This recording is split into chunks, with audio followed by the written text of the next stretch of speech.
It's time for The Verdict. The Verdict is a lively discussion of current events and legal issues pertinent to Oklahomans.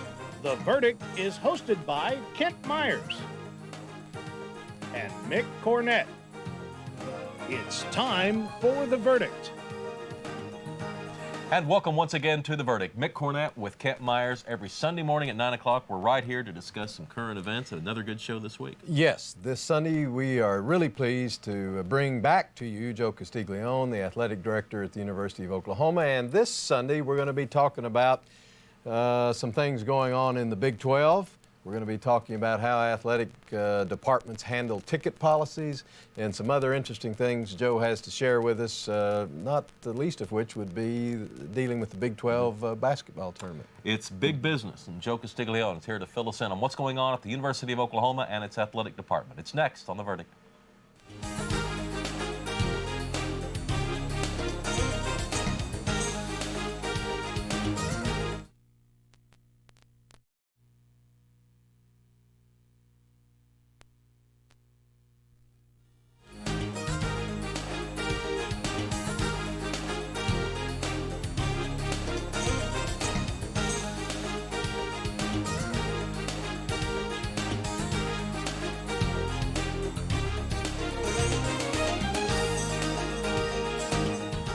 We're back on The Verdict. Mick Cornett with Kent Myers, and Kent's going to introduce our guest. Once again, we welcome back Joe Castiglione as our guest. Joe's, of course, the athletic director at the University of Oklahoma. He has been the athletic director at OU for about 6 years now. The athletic department is in really good shape under Joe's leadership, having one of the few balanced budgets of athletic departments around the country. Joe is recognized by his peers as being an outstanding athletic director, as he has headed both of the major organizations of athletic directors in the country. He's now finished with that service, I think, and is back spending all of his time and attention at the University of Oklahoma, except when he comes up here to be with us, and we're glad you did it again. Thank you for coming, Joe. Thank you, Ken. It's always my pleasure to be with both you and Mick. I want to talk to you something that's fairly recent. It happened here in 2004, and that is that the Big 12 basketball tournament, men's and women's, has decided to come to Oklahoma City in 2007. I know you were instrumental in helping Oklahoma City. I want to thank you, first of all, but your impressions and how all that played out.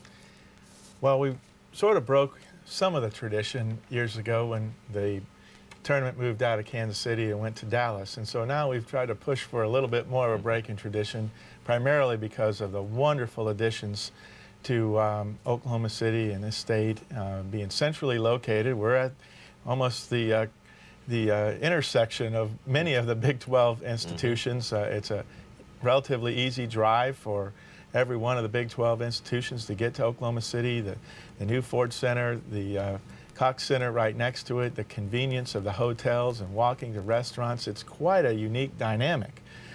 We wanted to get it on the table and get it before the leaders of the Big 12, and we're very pleased that they awarded a bid in 2007. It's a perfect year celebrating the centennial of the state. So much to be going on, and hopefully we'll get it back many more years after that. Joe, I want to talk about tickets. I know tickets are in demand for many athletic events, and basically your department handles the tickets for athletic events at OU. There's been some discussion recently about you're going to an electronic scanning of tickets, and I think that's in place and has been now in place for several weeks. Why did you do that? What do you hope to accomplish by doing that? The reason we did is to try to be on the cutting edge like we do with all of our programs, and we have an enormous number of fans that we're trying to accommodate, and we know we have a lot of other fans that would like to be in the stadium or the arena but can't get tickets. The two primary reasons for this new approach is, one, to manage the ticket process much better than years ago. I mean, we have got to move into the modern era, capitalizing on the technology that's available. But more importantly, we understand that people's time is challenged more than ever before. And while they buy season tickets and intend to come to a number of games, there are cases where they can't come, they can't get a ticket to a friend. Now, electronically, we can develop this program that they can exchange tickets, re-offer them for sale to people that want to go. And this allows us to manage it even further. That's a ticket marketplace. That is a ticket marketplace. The other is really to maintain credibility with our ticket holders. There's obviously people that are creative out there and trying to find a way to get in a stadium that is not legal, and there's a sort of a secondary benefit. We actually move people through the turnstiles, which the actual device becomes the turnstile faster than we can tearing the tickets like it used to be done. So all in all, this puts our programs with great arenas and stadiums right on the level with any out there right now, and probably one of the few colleges that are moving this direction, but will in the future. In the course of a game, and I realize it's just a fairly recent development, so you may not have hard numbers on it, but just in the course of a football game, on how many occasions would the scanners reject a ticket as being counterfeit? Maybe 100, 150. You know, it could depend on the game itself. Sometimes, you know, it is really not just the counterfeit. There's some other kind of problem, someone using a student ticket that's not a student, and you know, certain things like that. But we have a system that if somehow the ticket gets rejected, we have someone there to handle the problem. May even be just a easy problem as opposed to somebody trying to get in the stadium with a counterfeit ticket. So myriad of things that we can fix right away, and I think it makes the event more enjoyable for the people that are coming. Your tenure at Oklahoma has been connected with an increase in the facilities and an upgrade. What do you have coming down the line, especially in besides football? We know the improvements at Memorial Stadium. What else is coming on? And we've made a great deal of improvements at Lloyd Noble, but there are many other sports that have needed a variety of different projects put into place simply because those student athletes have the same kinds of dreams that the student athletes in other sports that get the visibility. Tennis and golf, soccer, etc., all want to win championships just as much as the sports that maybe more people follow than those. And we want to give our programs that best chance. We've just recently finished the new track stadium there, just east of the stadium. We hosted the Big 12 Men's and Women's Championships earlier this spring, and just recently found out from the NCAA that they've awarded one of the regional championships to the University of Oklahoma because they heard about the championship quality facility that we have, and they asked us to get into position to maybe put a bid on the national track and field championships, which is incredible. You know, it adds to the economic development that we have already going on in Norman in this part of the state of Oklahoma. Tennis and soccer, two sports that didn't have a facility when I arrived in 1998, both have outstanding practice and competition facilities, but we need permanent structures out there that would house locker rooms and storage and meeting room. Also, we're renovating the historic McCaslin Fieldhouse. That building has been a very big focal point of campus for many years until the Lloyd Noble Center was developed, but it hasn't had anything done to it in probably 35 or 40 years other than maybe a Band-Aid fix. So those are the three major projects that we have on the drawing board, but each one of the other sports, baseball, softball, wrestling, golf, all will have some attention. The one thing, guys, that we put in place a few years ago is a means to make sure that no facility ever lapses, ever deteriorates, ever falls behind. We want to stay current, want to stay sort of on the state-of-the-art level, never let it fall into disrepair like we've had to address, you know, some of these facilities in the last 5 or 8 years. Tell me about scheduling. How closely are you involved in, say, the football schedule and the basketball schedule? More involved than really I admit very many times because it's really not necessarily important who's involved. It's most important that we have a schedule that represents the type of philosophy that we have at the University of Oklahoma, that takes advantage of the system that is out in place, and ultimately a schedule that puts our teams in the best position to compete for a championship, both in the Big 12 and nationally. And the schedule becomes a very critical component, probably after hiring and keeping good coaches and recruiting the best and the brightest student athletes and having the resources for those student athletes. I'd say scheduling ranks right up there, maybe the fourth or fifth most important element of a successful program, certainly one that has enduring qualities of success. And that's why, as an athletic director, I get involved. I don't necessarily call everyone, but whether it's calls, emails, faxes, letters, I try to work toward the marquee opponents because they relate to television contracts, they relate to schedule strength, they relate to visibility, and maybe how we get ourselves in a better position to compete in a postseason championship. That's when I get involved, work directly with Coach Stoops, Coach Sampson, Coach Cole when it comes to those kinds of issues. Most of the other scheduling is done by either them or a staff member they've delegated it to. Does it ever happen that sports intermingle? In other words, I'll play in football if you'll play me in basketball. I'm doing that more and more. Maybe out of convenience, time management. There are a number of different dynamics in scheduling anymore that they used to not be there. So I've sort of included the idea of playing in multiple sports. In fact, I've called, won't name them right now, but I've called 5 universities that I really believe have institutional missions and athletic missions that are akin to the University of Oklahoma. They're all high profile, and we're trying to work on a scheduling sort of consortium so that we have a way to compete against each other, not necessarily every year, but that we work down the road. In other words, I'll play them and you'll play them, and it just works. Right, and that way we kind of work together. Yeah. And I think it creates that marquee opponent that we want on schedules in football or basketball, maybe other sports. Let me jump in and get us to our first break. We're visiting with Joe Castiglione, the athletic director at the University of Oklahoma, and we'll be right back.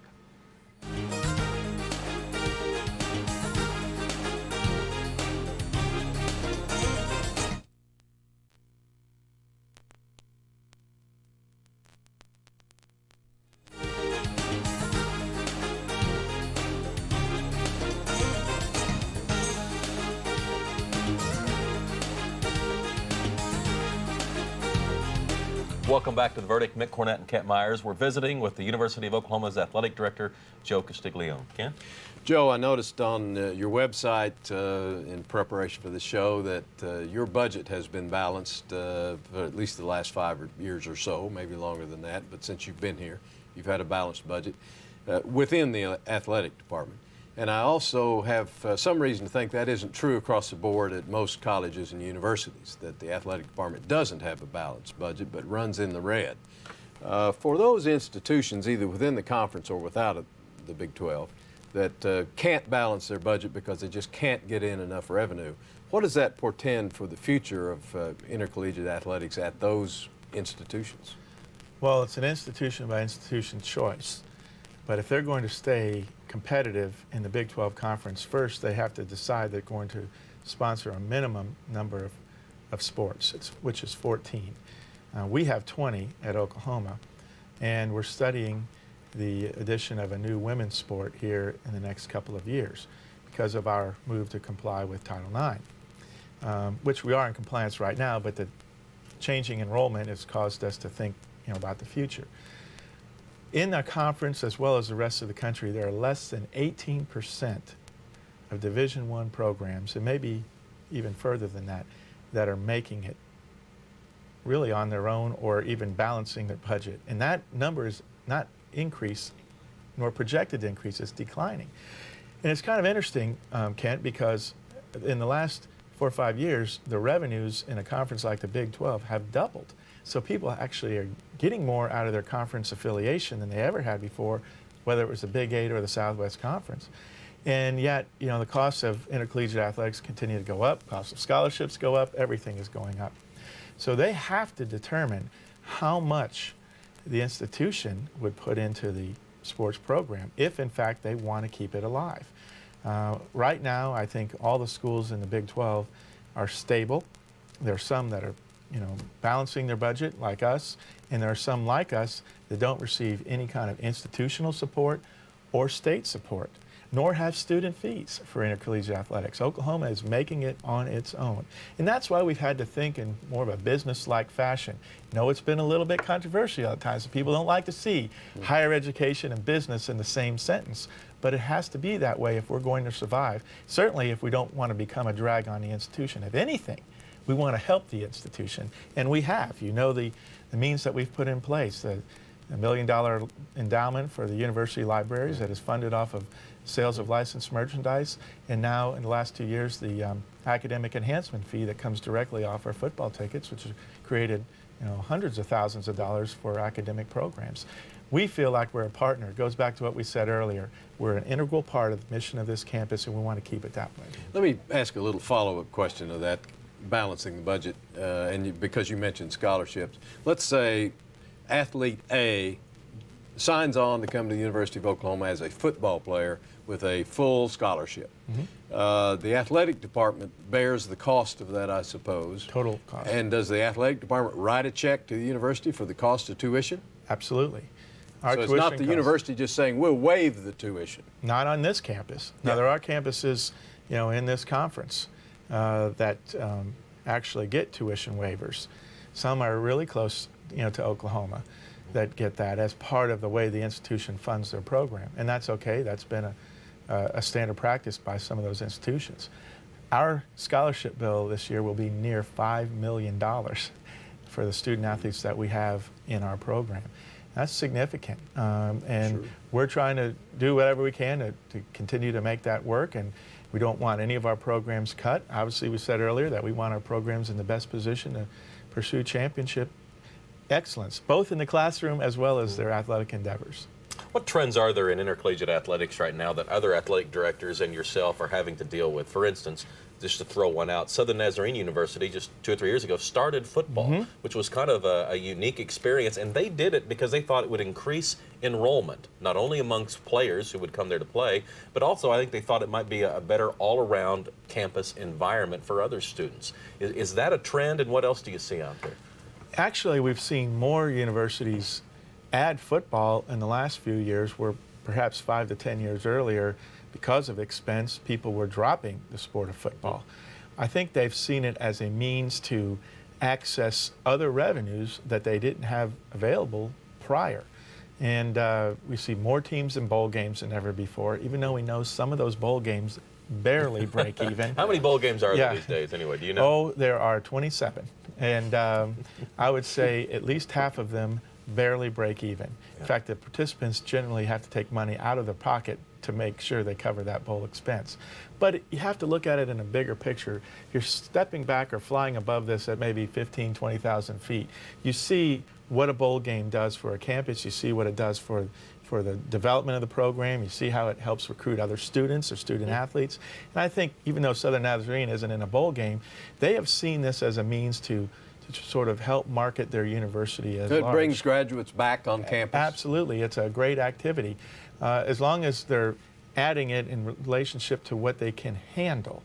Now, there have been some programs out there that have tried to move up a division, which means the requirement of offering more scholarships, and they sort of did it too hurriedly, and then they put themselves in a really difficult financial position and they couldn't make it. Now they're dropping back. So it's just part of the ebb and flow that goes on in intercollegiate athletics. Other trends, quite honestly, is just the inclusion of business acumen in everything that we're doing. The corporate climate, the corporate partnerships, private support or support from the private sector, the ways that people market their program that they haven't done that before, because they have to make it on their own. They do not want to be a financial burden to the campus, do not want to take away from academic programs, and fortunately, places like Oklahoma, we haven't. If anything, we're adding to academic programs. I'm sorry, go ahead. I was going to say, what's the trend you're at one of the most successful Division I programs. At the other end of the spectrum, are teams wanting to drop from Division I, or are more teams wanting to get into Division I? How's that ebb and More flow? into Division I, because I think they see the revenue sharing. Yeah. NCAA basketball tournament, $1 billion contract right there. The BCS and what it means. Even those schools that are not in the so-called BCS do share to some degree in the revenues created by the BCS. So they actually see a revenue stream that they don't have available to them unless they're in this Division 1A classification. And if they take that revenue stream along with the ones that they can create in their own campus or within their conference, they think they can make these programs work. And that's why they're putting it out there. And even to the point of the university funding some of it to get it going, they see it as a marketing tool for the rest of the campus. Gets back to what we said earlier about the quality of life they're creating and so on. In a minute or so, what's the biggest challenge Joe Castiglione faces at the University of Oklahoma in the next few years? I think it's a multifaceted challenge, not necessarily just one. Maintaining growth. Our program is built now to grow, not necessarily by the leaps and bounds it has over the last 5 years, but at least incrementally, that 3 to 5% ratio. We know it's going to, the expenses are going to grow, even if we try to hold them down. To some degree, they're going to grow. We have to manage, our revenue streams so we keep pace. We want to be able to be on the show every time you ask us and keep saying that we're balancing the budget. I think other challenges, intervention. We have all sorts of people trying to get in and kind of run intercollegiate athletics. We've seen, Washington exercising control on parts of intercollegiate athletics. We've seen campuses across the country, not at Oklahoma, but across the country where they don't have this spirit of transparency like we do. The faculty and other parts of the administration, they don't see what's going on in intercollegiate athletics, and they want to know. I think the growth of sport just generally in communities is something that we have to consider. And the requirement of more and more resources for student athletes is something I have to manage. And I think that's great. I wouldn't have come to Oklahoma if I didn't see a sense of community or a passion for excellence. That's what sets us apart, and that's what we're going to continue to push. We're going to have to make that the final word. Joe, we're out of time. Thanks for coming on. It's a good final word. Yeah. It is indeed. Thank you for having me. Thanks for coming. Joe Castiglione, University of Oklahoma's athletic director. We'll be right back. Kent and I will be at least for a final word.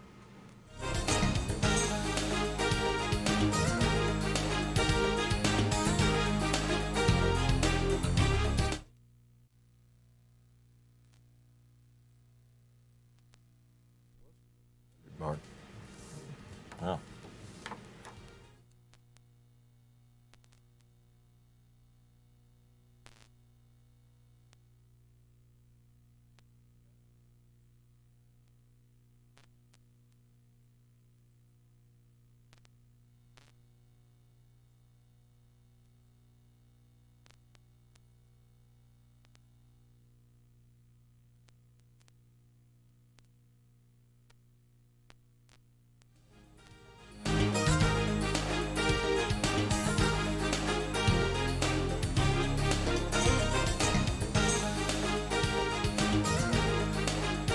Welcome back to The Verdict. Mick Cornett and Kent Myers. We're here to wrap up another show with Joe Castiglione. Second of two shows with Joe, and he's always interesting. He has a lot to say that is interesting, at least to most of our viewers, I think, about how an athletic department runs, and he certainly knows there are few institutions that run as smoothly as OU's athletic department, although I'm sure that Harry Birdwell would say his does as well, and we've had Harry on and hope to have you back, Harry, soon. But OU does have a very fine athletic department running in the black rather than in the red, and dealing with a lot of up-to-date business techniques that have to be adapted to what is traditionally not run in a business-like fashion. And certainly Castiglione does a great job in making sure that OU is up to snuff on technique, up to snuff on equipment, up to snuff on facilities, and runs a quality program. Very organized. Yes, indeed. At that level, you have to be, and they add so much to the community.